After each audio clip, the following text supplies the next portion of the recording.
tecnologia tem esse fator de enxergar o aluno em sua maior plenitude, que um processo analógico não tem a capacidade de fazer. Que o professor, as escolas, por uma questão de tempo, por uma questão de muitas vezes de capacidade, não consegue dar conta. A Letros, ela nasceu para ser um programa com foco em letramento. Justamente um programa escolar, curricular, para fazer parte integral da realidade das escolas, dos professores e dos estudantes.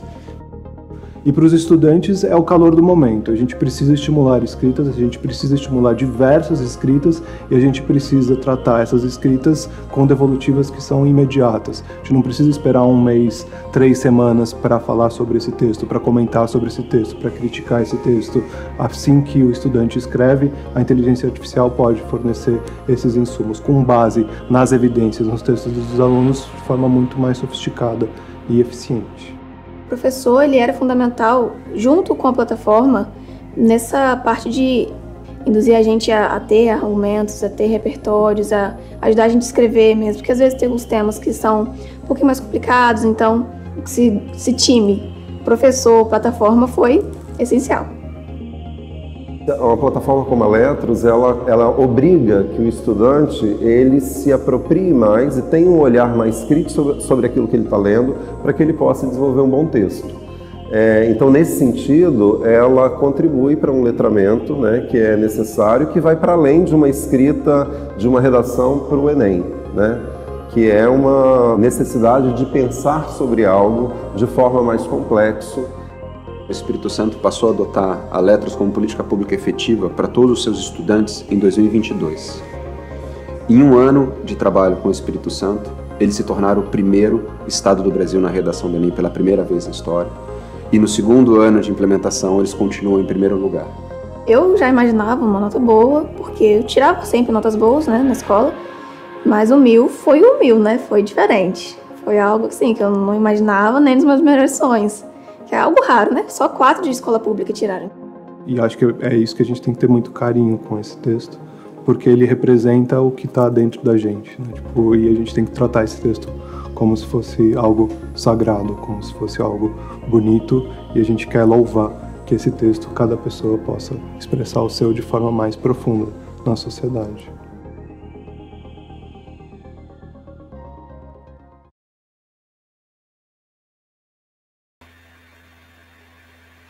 Olá pessoal, sejam todos muito bem-vindos e bem-vindas. Eu sou a Jaqueline, faço parte do time da Letros.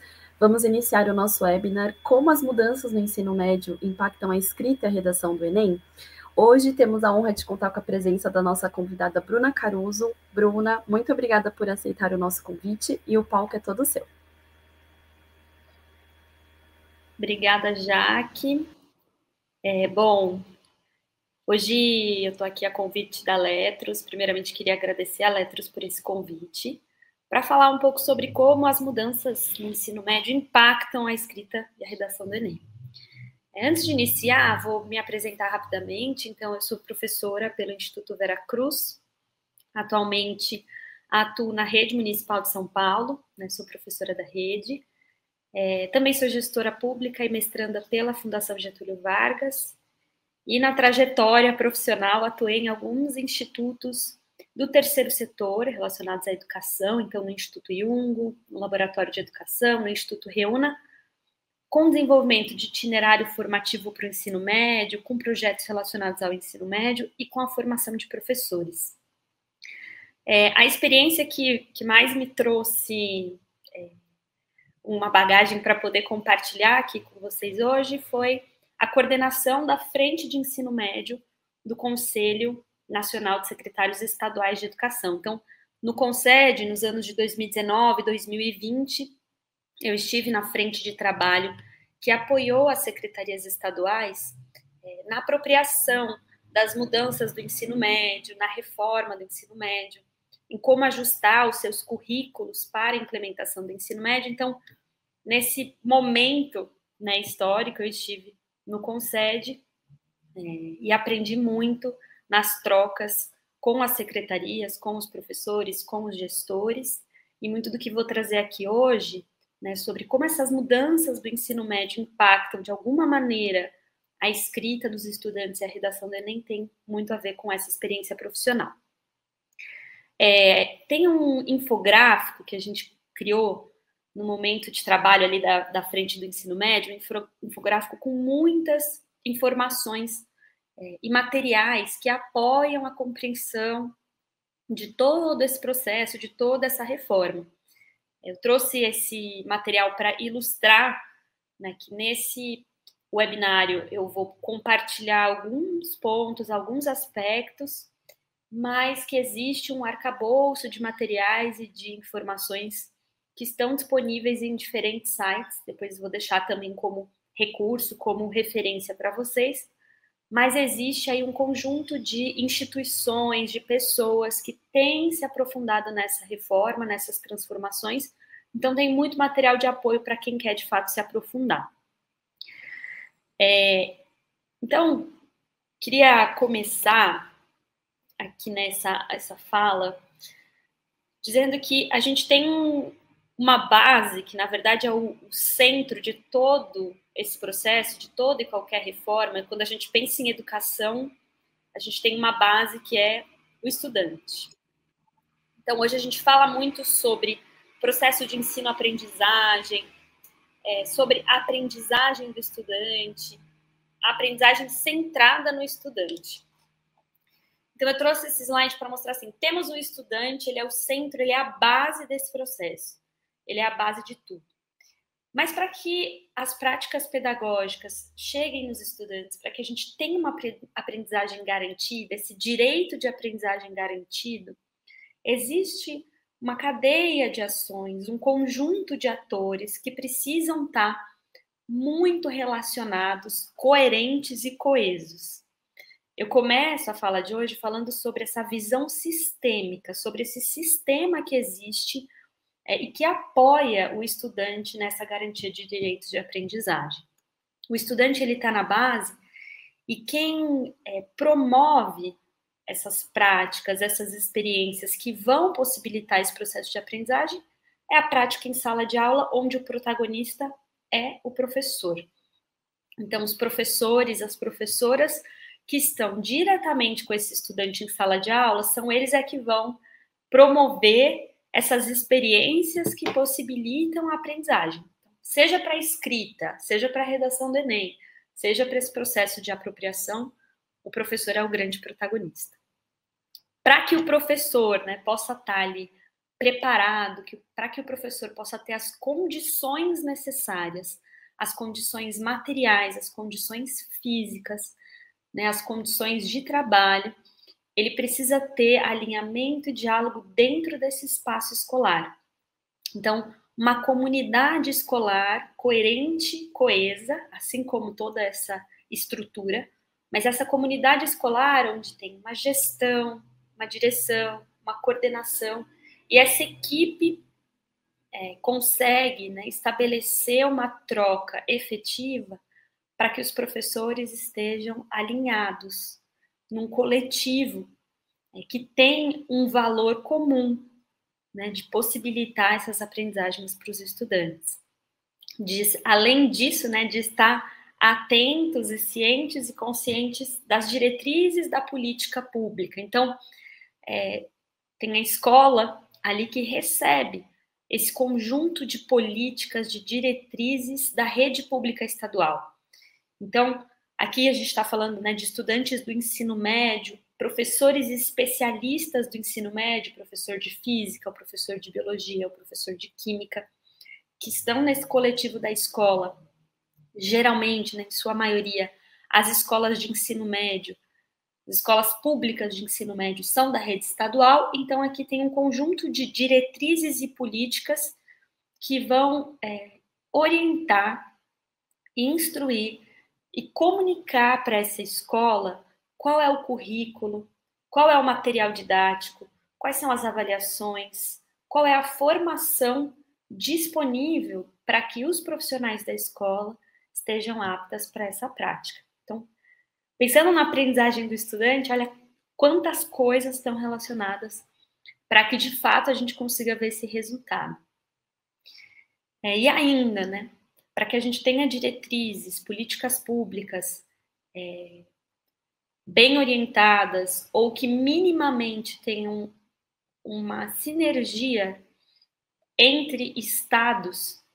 Existe uma legislação nacional, uma base nacional comum curricular, que vai garantir que o estudante que está no Rio Grande do Sul, o estudante que está no Rio Grande do Norte, tenham os mesmos direitos, né, de aprendizagem, os mesmos direitos de desenvolvimento de competências e habilidades. Né? Então, a gente tem uma coerência nacional, então todo estudante do território brasileiro precisa ter acesso a essa legislação nacional. E, para isso, essa legislação nacional ela vai orientar as diretrizes e políticas da rede estadual que apoiam os alinhamentos e os diálogos dentro da escola, que precisa se consolidar enquanto uma comunidade de aprendizagem que está à disposição do professor para esse processo de estudo, né, e de prática em sala de aula com os estudantes. Então, essa visão sistêmica, assim, hoje, enquanto professora em sala de aula, eu percebo quanto a coerência, a costura entre a visão sistêmica é o que vai, de fato, garantir que a gente tenha bons resultados de aprendizagem, bons índices de aprendizagem dos nossos estudantes. Para isso, existe uma relação aqui, né, de cooperação, de responsabilização desses diferentes atores e de bastante troca, bastante diálogo. Hoje, enfim, aqui nesse próximo slide, eu vou falar um pouco sobre essa camada lá de cima, né, a legislação nacional, a base nacional comum curricular, o que está acontecendo aqui em cima, né, na legislação nacional, no âmbito nacional, e que precisa vir nessa cadeia para chegar, de fato, aos estudantes. Então, as transformações do ensino médio no âmbito nacional, elas começam em meados de 2009, nesse CONSED, né, no Conselho Nacional de Secretários Estaduais de Educação. Não só, mas existe um movimento no Brasil, nesse momento, que inicia debates e formula propostas sobre uma reforma. Então, os índices educacionais mostram um problema, né, um alto índice de evasão, um baixo índice de aprendizagem, e isso indica que algo precisa ser transformado. Então, no CONSED, esses debates se iniciam lá em 2009, e só em 2014, né, depois de muito diálogo, de muita conversa nessa instância, que é uma instância de secretários estaduais de educação, né, de pessoas que estão próximas à política pública, que estão próximas da rede, das escolas, dos desafios, é que então em 2014 se inclui no Plano Nacional de Educação, no PNE, a necessidade de uma flexibilização curricular para que o currículo possa, né, se ajustar às necessidades desses jovens, para que os jovens possam poder escolher aquilo que eles querem se aprofundar e estudar. Então, essa flexibilização, a interdisciplinaridade, esse trabalho coeso, né, entre as diferentes disciplinas. Então, entra aí nessa questão de deixar de olhar para cada caixinha de cada disciplina separadamente, mas como é que a gente integra esses conhecimentos. E a educação profissional e tecnológica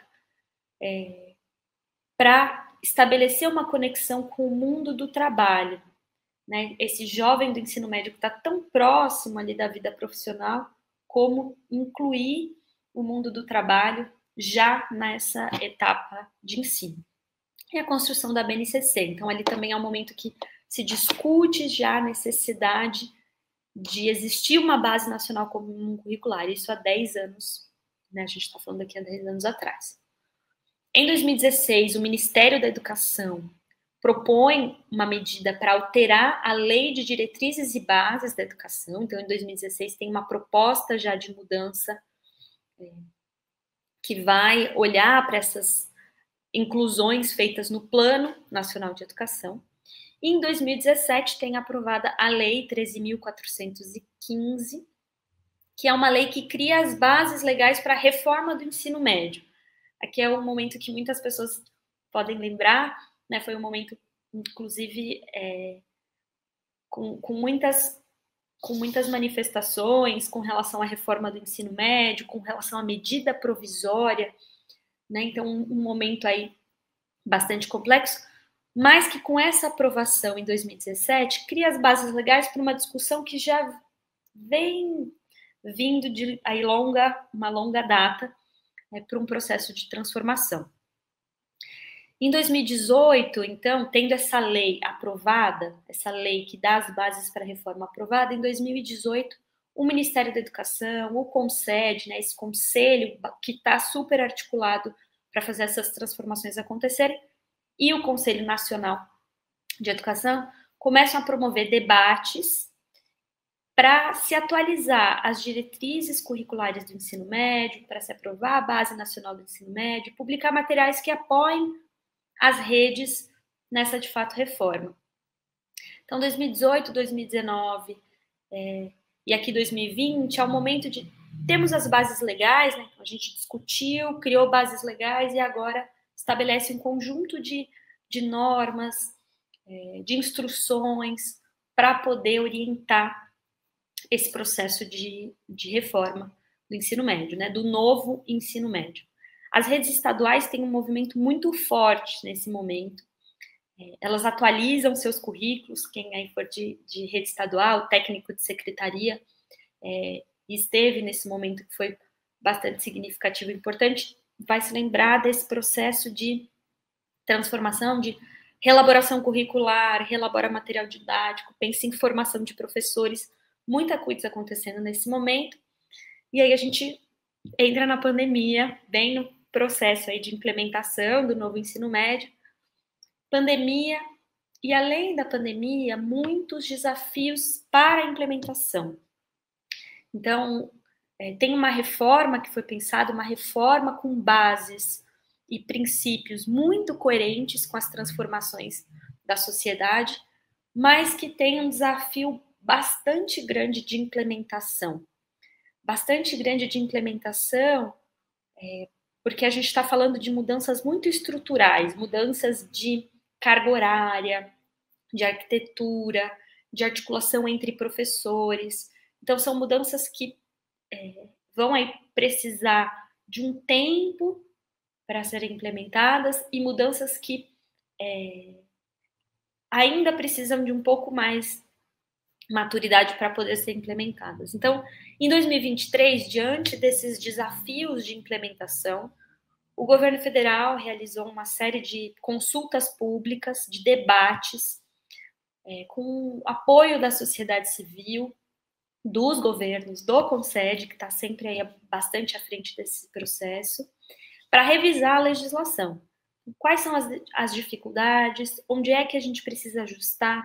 Ensino médio noturno, talvez venha um pouco mais para cá, educação à distância, vamos trazer um pouco mais para cá.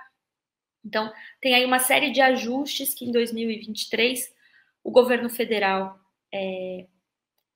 compreende para agora, nesse ano 2024, sancionar a Lei 14.945, que é uma lei que vai orientar sobre esses ajustes para poder implementar uma transformação mais coerente e efetiva no ensino médio.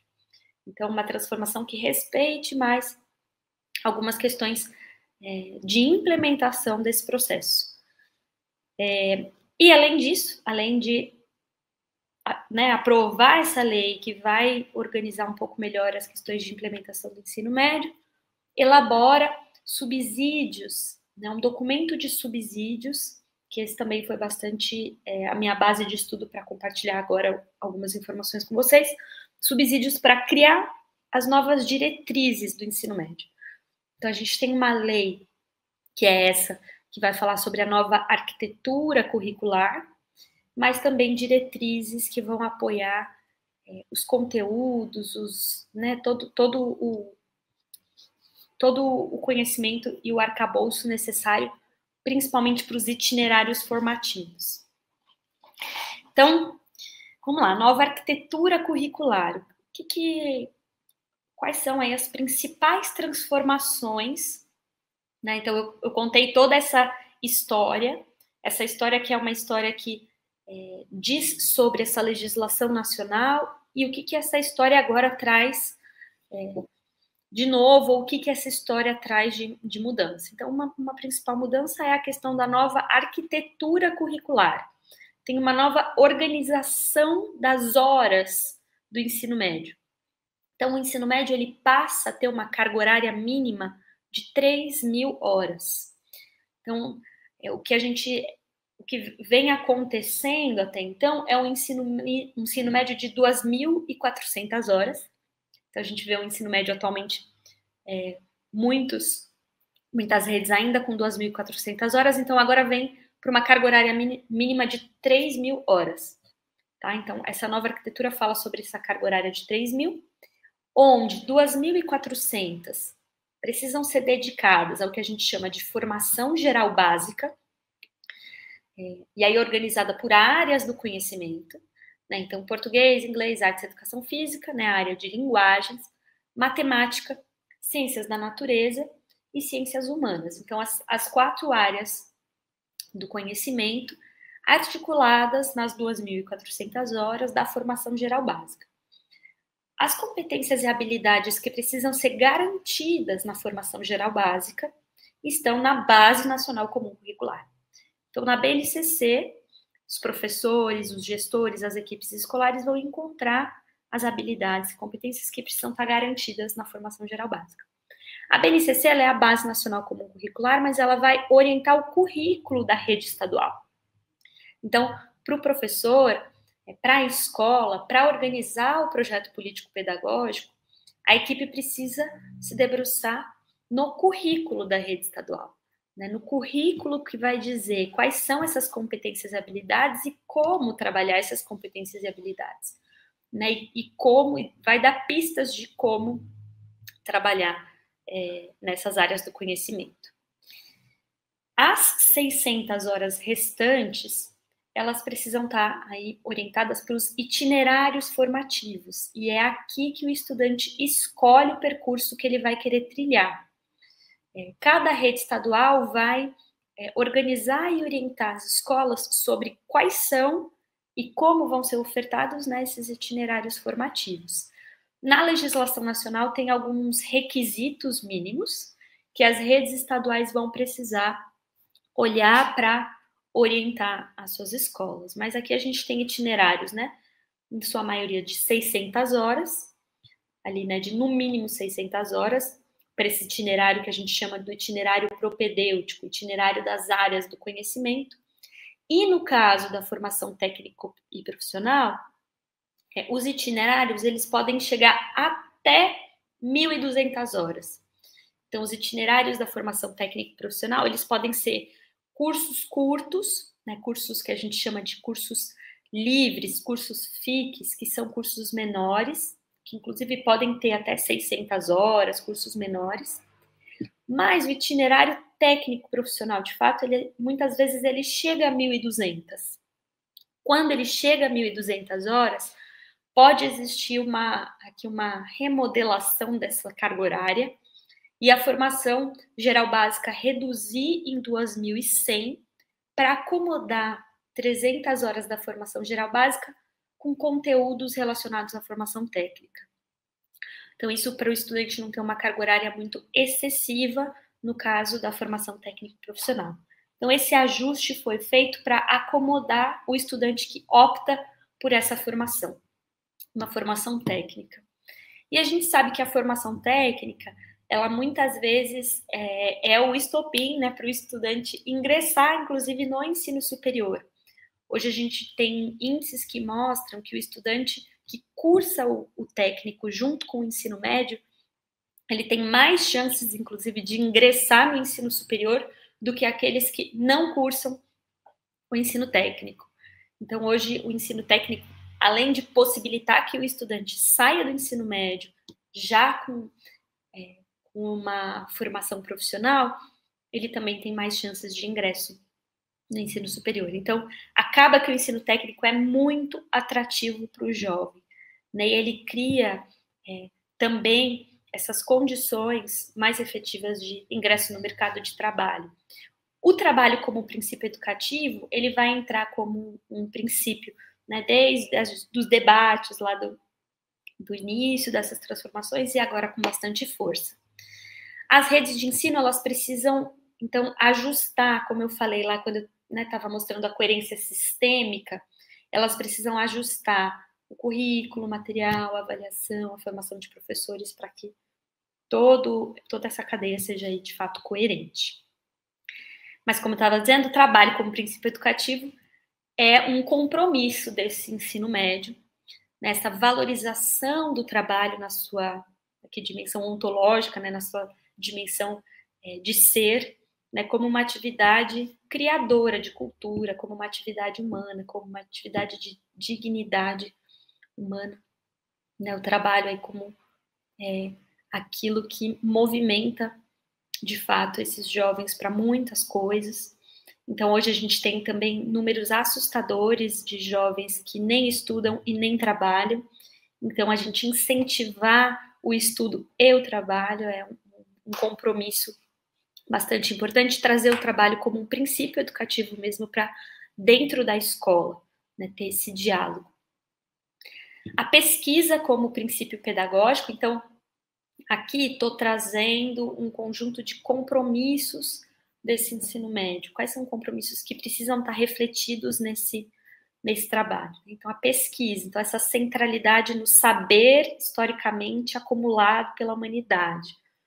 Então, também a gente está numa sociedade permeada por fake news, por informações antiéticas e equivocadas, e a gente trazer um respaldo, né, para o saber historicamente acumulado, relevante, está nos subsídios para as diretrizes curriculares nacionais. Então, essa pesquisa como princípio pedagógico, a coesão pedagógica, então, evitar a segregação do currículo, então, aquela coisa, né, cada disciplina na sua caixinha, então, a química estuda química, a física estuda física, a matemática estuda matemática. Então, evitar e criar uma coesão pedagógica que vai possibilitar para o estudante uma experiência significativa. Então, ele vê sentido naquilo que ele está estudando, porque ele percebe onde esses conhecimentos acumulados, onde esse conteúdo interage, de que forma interage, de que forma ele vê refletido na vida prática. Então, essa coesão. Atenção às transições escolares, então aqui reconhecer esse jovem em percurso, né? Em percurso esse jovem que vem de um ensino fundamental e que vai, seja para o mundo do trabalho, seja para o ensino superior, seja para a formação técnica, então como é que essas transições acontecem. A justiça curricular, então garantir que a arquitetura curricular, ela assegure os direitos para todos os estudantes. O compromisso com direitos humanos e a democracia, né, que para a promoção da igualdade de acesso, né, e atendendo a demandas sociais contemporâneas. Então, a gente está falando de direitos humanos, de sustentabilidade, né, o equilíbrio ambiental e social, do reconhecimento e integração com o próprio território, aqui entra muito no currículo.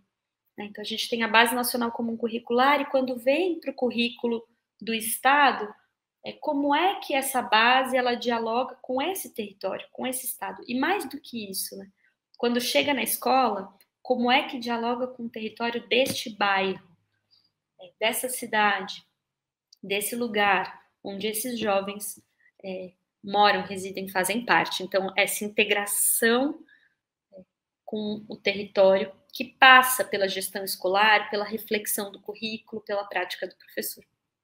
A cidadania digital e o projeto de vida. Então, na era digital que estamos, muitas vezes os jovens à frente, né, de todas as transformações que estão acontecendo na tecnologia. Então, como a gente inclui a cidadania digital para que tenha um uso ético, né, das nossas tecnologias, da inteligência artificial, um uso com compromisso né?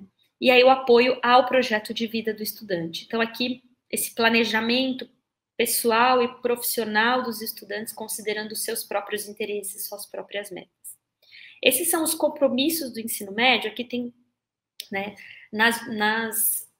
nesse documento de subsídios para as diretrizes, eles não chamam de compromisso, né, eles colocam ali como outros nomes e valores. Aqui eu nomeei como compromissos do ensino médio para dizer de alguns aspectos que lá estão pontuados e que vão dar um pouco um norte de como é que essas práticas de escrita, como é que as práticas de redação do Enem podem estar, de alguma maneira, articuladas com esses compromissos que estão postos nesses subsídios para as diretrizes.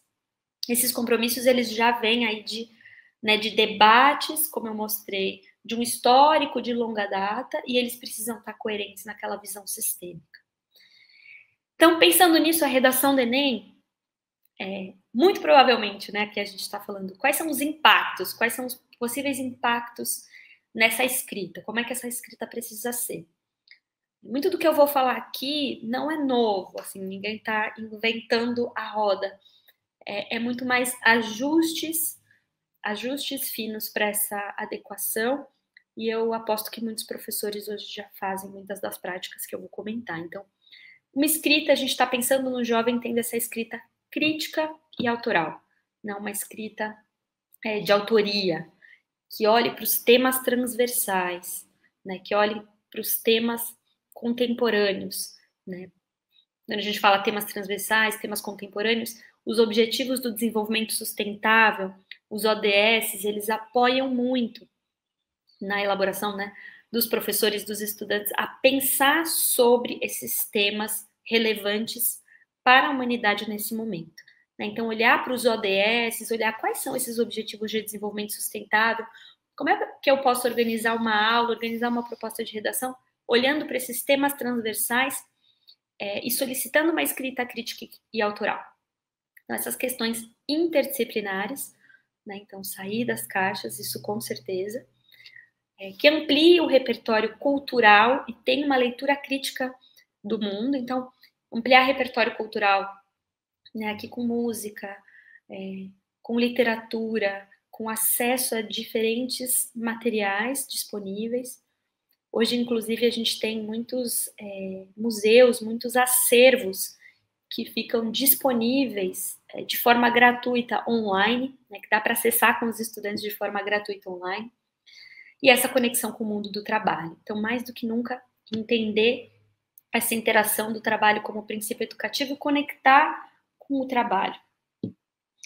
Então, aqui são alguns pontos, né, que acho que são cruciais para pensar nesses impactos na escrita. Escrita crítica e autoral, temas transversais, a interdisciplinaridade, o repertório cultural, a conexão com o mundo do trabalho. E para isso, aqui tem algumas estratégias, eu trouxe algumas estratégias para os estudantes e professores, então, que são ter oficinas de redação baseada em problemas, então pensar, tem um problema central, um problema relacionado a um tema transversal, um problema relacionado ao mundo do trabalho, possibilitar uma oficina, né, de redação, uma oficina criativa, discutir as questões interdisciplinares e organizar as ideias para dialogar com esses temas diversos. Eu vou me aprofundar em algumas práticas, eu vou entrar agora em algumas possibilidades de práticas, mas antes disso aqui eu queria deixar um convite, tem um vídeo bastante interessante da Nova Escola, que é um vídeo que fala sobre como uma escola ajustou o seu currículo para um trabalho por área de conhecimento, e como que esse trabalho por área de conhecimento auxiliou nas aulas de língua portuguesa o trabalho dessa professora com a escrita de redação.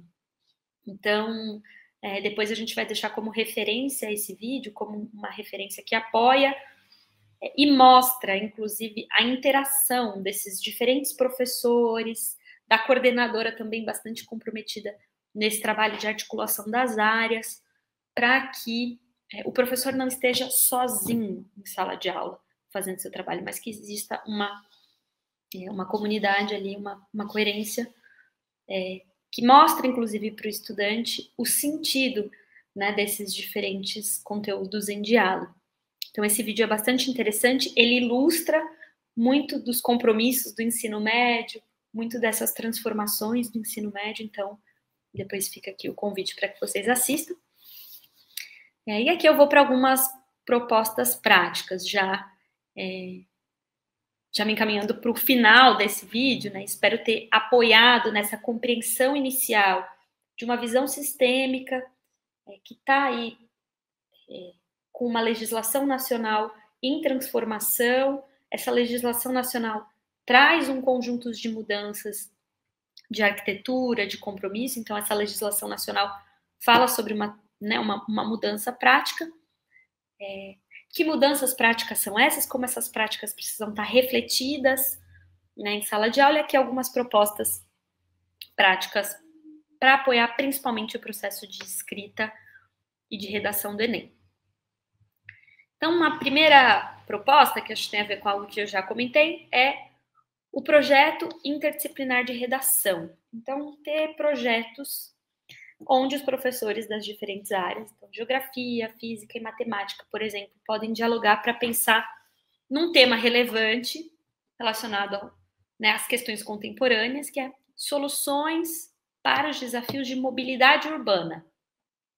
Então, como é que a gente pode pensar a mobilidade urbana? Como é que a gente pode pensar a mobilidade na cidade? Como a geografia vai trazer dados? Então, aqui, sempre pensando, né, o princípio da pesquisa.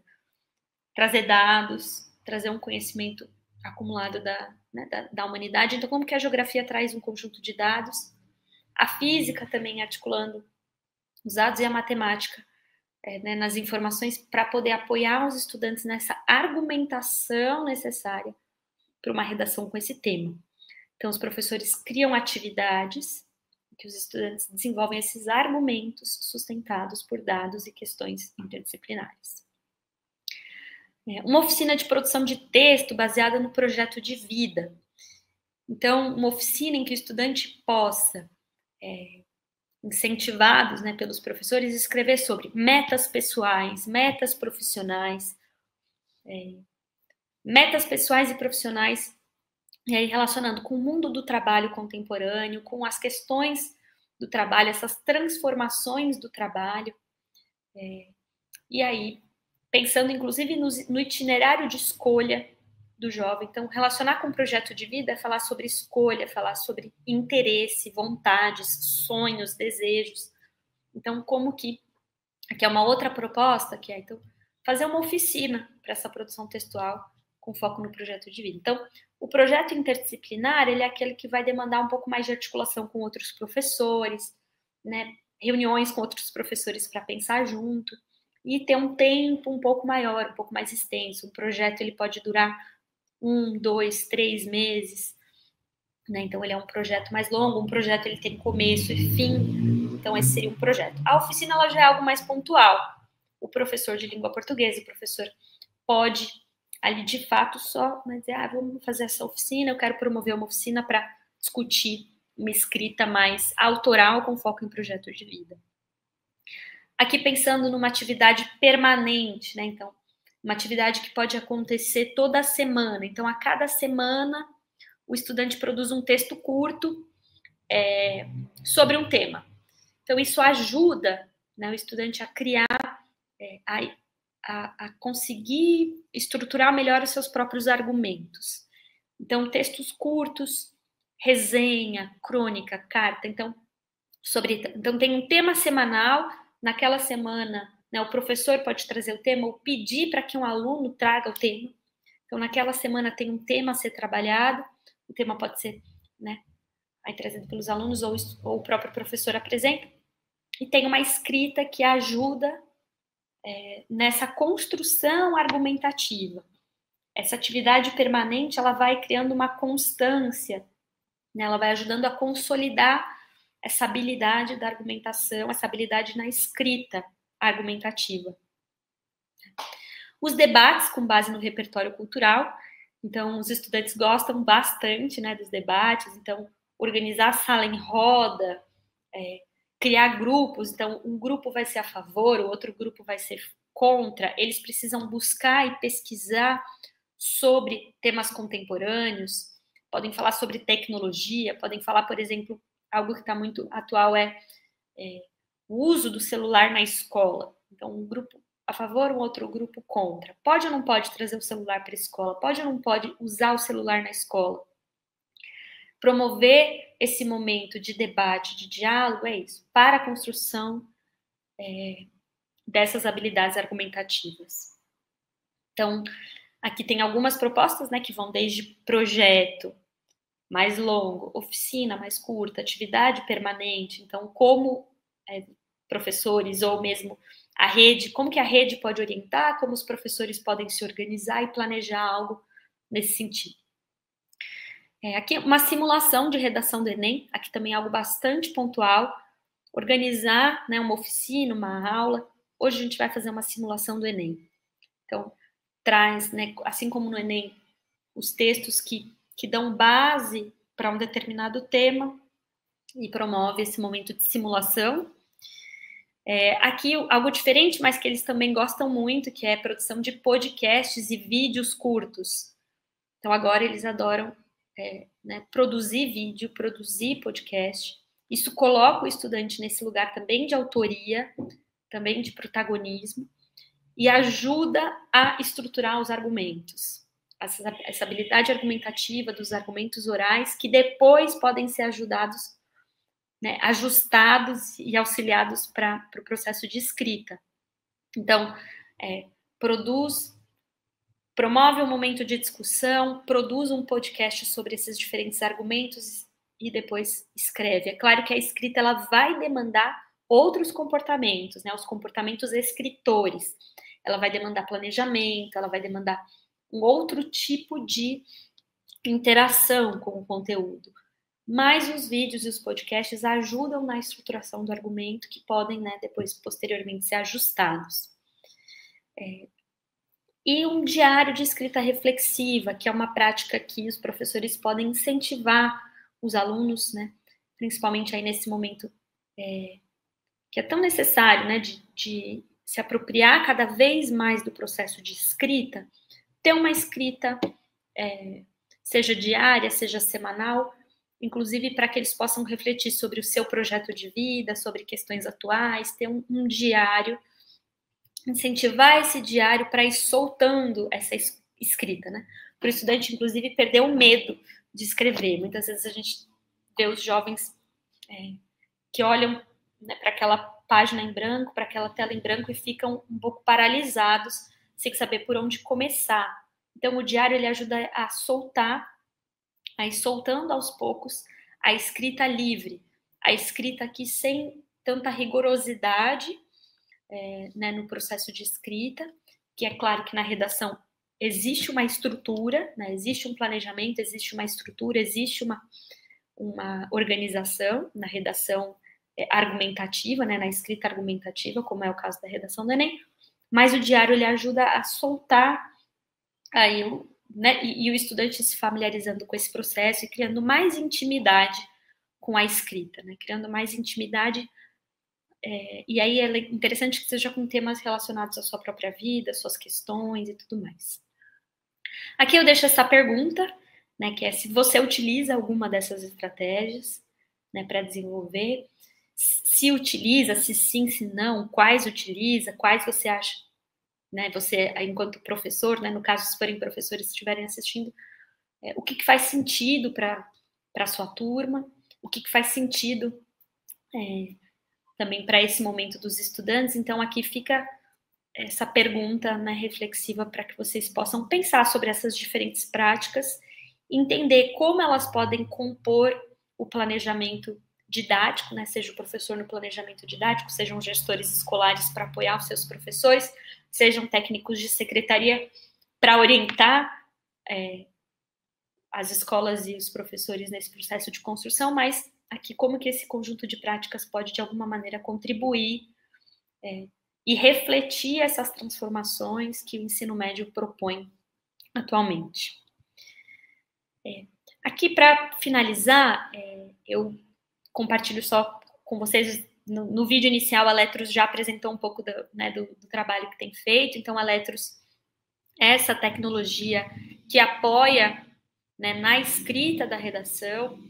Então, eu trouxe muito para mostrar aqui na última imagem, né, esse apoio principalmente na organização, né, selecionar o conteúdo, relacionar o conteúdo, organizar o conteúdo. Então, a tecnologia da Letros, ela ajuda muito, tanto no sentido de trazer informações, de possibilitar o estudante ter contato com esse conjunto de informações que ele vai precisar para organizar o seu texto, mas na organização do seu texto e também na correção desse texto para o professor, né? Nesse auxílio de trazer para o professor já um suporte, né? Já um material que está ali com uma série de indicações com base nessa correção do texto. Então, só dizer aqui que existem esses materiais de apoio para os estudantes, os materiais para os professores e toda a tecnologia voltada